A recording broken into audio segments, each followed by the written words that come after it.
tudo bem? Eu tô gravando esse vídeo aqui para vocês para facilitar um pouquinho a aula de vocês sobre diatermia por ondas curtas. Eu vou falar um pouquinho sobre ele e também tirar um pouquinho da dúvida de vocês, tá? É um aparelho de alta frequência, diferente do TENS e do TENS e FEIS, que é de baixa frequência, e também um pouquinho diferente em relação à corrente russa, que é de média frequência. Por que é considerado um aparelho de ondas curtas e considerado um aparelho de alta frequência? Devido a ter uma capacidade de produzir até 100 MHz, tá? Ele produz um campo eletromagnético, tá? E esse campo eletromagnético é onde que vai estar toda a teoria dele de tratamento com o paciente. Esse campo eletromagnético ele tem uma capacidade também de ter um raio, tá? Distribuir esse raio até num diâmetro de 5 metros, por isso que quando a gente for aplicar esse aparelho em alguém, a gente tem que ter uma distância relativamente até de 5 metros desse paciente, para não interferir no tratamento e também essas ondas curtas não serem maléficas para a gente, tá? Porque, portanto, pode interferir no tratamento do paciente e também a gente pode sofrer os efeitos das ondas desse equipamento no nosso corpo humano. A gente pode ver aqui com vocês aqui, que eu vou mostrar aqui rapidinho, tá? Esses são os equipamentos, tá? De ondas curtas que nós possuímos. Esses braços aqui que vocês estão vendo aqui se chamam Chilipaque, que é ondas curtas, e aqui é um micro-ondas, tá? O micro-ondas e ondas curtas, eles são chamados de diatermia, tá, pessoal? Porque eles produzem ondas curtas, tá? Tanto no efeito pulsado como no efeito térmico. Essas ondas são de efeito térmico, são calor profundo que ele vai ser utilizado. Além desse braço que eu falei para vocês que é chamado de Chilipaque, nós temos as placas também. Tá? Quando a gente for realizar as aulas práticas, vocês vão identificar melhor esse equipamento, tá? Então, assim, o que a gente pode dizer sobre ondas curtas? A frequência, tá, gente, em relação ao pulsado ou contínuo, vai depender muito da utilização que você vai realizar com o paciente. Vai depender muito da patologia que esse paciente também obtiver, tá? Na hora da avaliação e na hora do diagnóstico, você recebeu o diagnóstico médico também do médico, né? Se um paciente possui uma contratura muscular, tá? O efeito de ondas curtas contínuas é muito bom para diminuir essa contratura muscular, porque ele vai fazer uma vasodilatação dos vasos sanguíneos, tá? Fazendo relaxamento muscular. Então o efeito é muito mais rápido, tá? E também a tendência no ondas curtas, ele pega um campo maior, tá? A gente tem algumas técnicas de aplicação, o paciente vai pegar uma área maior de aplicação. Exemplo, se eu tenho uma dor no ombro, uma contratura na região de trapézio superior, que pode gerar uma dor localizada, tá? Eu posso colocar uma placa na região do ombro e outra na mão. Se tiver uma dor irradiada na mão, eu vou tratar toda a região de membro superior. Mas quando se trata de dor irradiada, nós usaremos sempre ondas curtas pulsado, tá? Dor localizada, nós realizamos geralmente ondas curtas contínuo. Não podemos esquecer em relação à parte inflamatória e a parte de relaxamento muscular. Quando a gente fala de articulação, a gente tem mais a parte inflamatória. Então, na parte inflamatória, nós utilizamos mais ondas curtas pulsado. E na parte de contratura muscular, nós utilizaremos mais ondas curtas contínuo, tá? Não se esqueça que ondas curtas contínuo faz calor profundo. E ondas curtas pulsadas possui efeito eletromagnético. O efeito eletromagnético que ondas curtas pulsadas vai produzir, vai ter também o efeito térmico de calor profundo.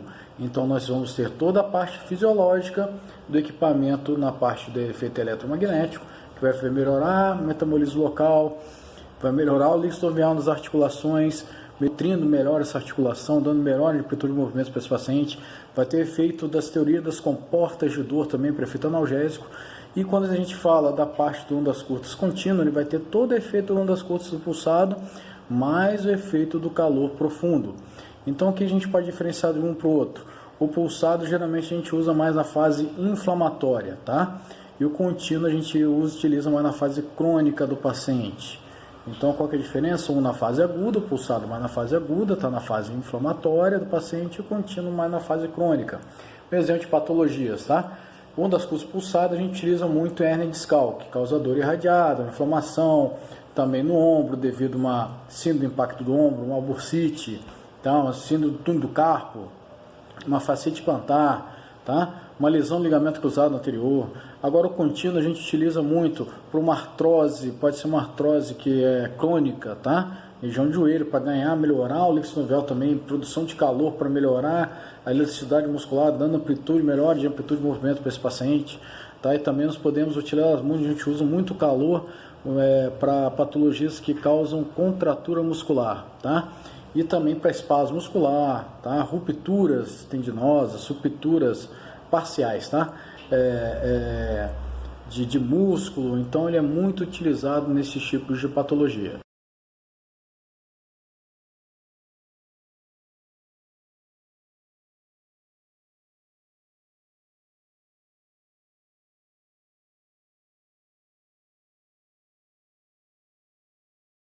Geralmente, tá? Esse calor profundo do ondas curtas, ele pode atingir até 5 a 7 centímetros de profundidade na nossa pele, tá? No nosso corpo humano. Então ele atinge muito músculo. A diferença desse equipamento é que ele começa a esquentar de dentro para fora, tá? Então a gente não vai ter uma percepção muito na parte superficial do calor. Ele esquenta lá no músculo, lá profundamente no músculo, para depois vir para fora. É a mesma coisa que o micro-ondas da casa da gente faz. Ele aquece as moléculas, ele aquece o alimento de dentro para fora, tá? Por isso que a gente tem que ter muito cuidado na aplicação desse equipamento com o paciente, para o paciente não ter queimaduras. A gente tem que ficar sempre do lado desse paciente durante a aplicação de 15 minutos, que é do equipamento, tá? Tanto no pulsado como no contínuo, para não gerar lesões na pele do paciente. Correto? O pulsado, gente, a gente tem duas formas de aplicação. O pulsado, que não é térmico, que não tem efeito do calor, que a gente utiliza geralmente ele até 100 Hz, tá? E o pulsado térmico, que a gente pode utilizar de até 225 até 300 Hz, 350 Hz. E o pulsado térmico e o ondas curtas contínuo, que é o térmico, ele é ondas curtas, tá? Na prática vocês vão entender melhor isso aí, porque na hora de modular o equipamento que a gente vai interferir na parte do atendimento e na fisiologia do atendimento desse paciente.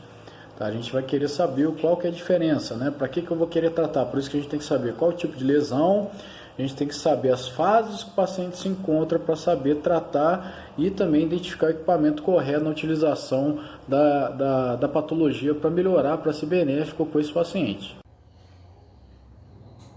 Então, pessoal, só mostrar para vocês que esse aqui é um ondas curtas, tá? Que tem esses braços que vocês estão vendo aqui na imagem, tá? Se chama o Chilipac, tá? Eles têm esses braços aqui. Na faculdade nós temos o equipamento que tem essas placas, tá? Então nós temos duas formas de utilização, com o braço, com o Chilipac ou com a placa, beleza? Então como é que a gente faz? Então o que a gente tem que fazer então, pessoal, a partir disso aí? O ondas curtas é um equipamento que produz ondas eletromagnéticas, tá? Ele pode ter duas formas de atendimento, tá? Dele, ondas curtas pulsado, tá? Na verdade, o ondas curtas pulsado atérmico e o térmico. E nós temos ondas curtas contínuas. A diferença do pulsado térmico, ele produz calor e não vai produzir calor. Ele vai ser pulsado. Ondas curtas contínuo, ele é térmico, ele produz calor continuamente, tá? São ondas e ele produz ondas eletromagnéticas, tá certo? Então, assim, ele tem o modo capacitivo e o modo indutivo, tá? A diferença do modo capacitivo e indutivo é que o modo capacitivo ele alcança até 750 a 850 watts de potência no equipamento. O indutivo ele alcança até 1000 watts de potência. Nós aqui no Brasil nós utilizamos a forma capacitiva, tá? Porém, equipamento que nós temos na clínica aí de fisioterapia da faculdade, nós temos dois modos. A diferença é que o indutivo ele diminui o tempo de tratamento com o paciente. É muito mais eficaz na forma de calor do que o capacitivo, devido à potência que o equipamento vai produzir. Então, o que acontece, tá? Ele produz efeitos fisiológicos. Um deles vai ser o aumento do metabolismo, tá? Vai realizar a vasodilatação, causando relaxamento muscular. Ele aumenta a permeabilidade da membrana e aumenta a extensibilidade dos tecidos, tá? Em relação à parte térmica. O modo atérmico, ele realiza a repolarização das células, reativa a bomba de sódio e potássio, tá? O que ele faz? Um das curtas tem capacidade, tá, pessoal, de fazer a homeostase do tecido. Quando o tecido ele sofre uma lesão, ele vai ter essa diferença da bomba de sódio e potássio. Às vezes a célula vai estar um pouquinho mais alta o potássio ou mais alto o sódio. Então ele tem a capacidade de normalizar essa bomba de sódio e potássio, tá? Verificando o que pode acontecer com esse paciente, a gente tem que ter muito cuidado. Pacientes idosos com aplicação de ondas curtas pode sofrer essa variação da bomba de sódio e potássio, ocorrendo variação da pressão arterial desse paciente, tá? Então a gente tem que ter muito cuidado com a aplicação desse equipamento em pacientes idosos, tá? Então, assim, Então, uma das coisas, ele tem algumas indicações, como contusões, entorse, hematoma, fraturas, tá? Anquilose fibrose, artropatias inflamatórias, tá? Mialgias, lombalgias, tá? Torcicolo. E temos algumas contraindicações nele. Áreas isquêmicas, doenças vascular periférica, implantes de metal, metais como joias, hemorragia, tumor, febre e perda sensorial, tá? Também infecções, placas epifisárias, tá? A parte genitália também é muito perigoso usar ondas curtas, olhos e rosto sem pensar e abdômen com dispositivo intrauterino como o DIU, tá? Marca-passo também tem contraindicação, sensação térmica comprometida, tá? E a trombose venosa recente nesses pacientes, tá? Gestação também. Então, a primeira coisa que você tem que fazer com esse paciente é uma anamnese bem detalhada, tá? Para ver o que eu posso realizar com ele. Então, paciente com câncer, paciente idoso com problema de pressão arterial, paciente com implante metálico, as pessoas que usam metais no corpo, tá? Em relação, por exemplo, sutiã, relógio, pulseira, brinco, tem que pedir para tirar todos esses utensílios para fazer a utilização desse tipo de equipamento. Tá certo, gente? Então eu queria passar para vocês, tomara que esse vídeo aqui tenha sido um pouco explicativo, melhorar um pouquinho para vocês essa parte da aula que a gente está passando aqui, tá? E se vocês tiverem dúvida alguma coisa, pode contar comigo, estarei disponível para vocês aqui no Google Classroom e também via WhatsApp ou e-mail, tá? Um abraço a todos, boa noite.